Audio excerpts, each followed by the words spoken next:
Welcome to Teacher Bear's Cooking Studio. Today we are going to make sesame oil chicken rice. Here are the ingredients we need: dry mushrooms, chopped chicken drumsticks, rice, ginger, fried shallots, cooking rice wine, soy sauce, sesame oil. Wash out and soak in the dry mushrooms in cool water and reserve it. Chop the chicken and wash up. Cut 4 slices of ginger and put them in the pot and boil the water.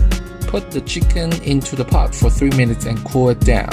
Squeeze the water out of the mushrooms and cut them into stripes. Pour sesame oil into the cool pot and deep fry the ginger slices. Add mushroom stripes and cook them into golden brown. Take out the mushroom and deep fry the chicken in the same pot.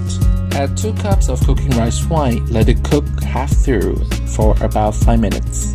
Add 2 cups of soy sauce and mushroom stripes, then condense the sauce about 7 minutes.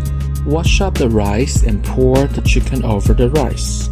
Pour 2 cups of mushroom water and 2 cups of cooking rice wine over the pot. Place the pot in the rice cooker and cook it for about 30 to 35 minutes. Sprinkle the fried shallots on top of the pot and mix them well. Ta-da! That's our sesame oil chicken rice.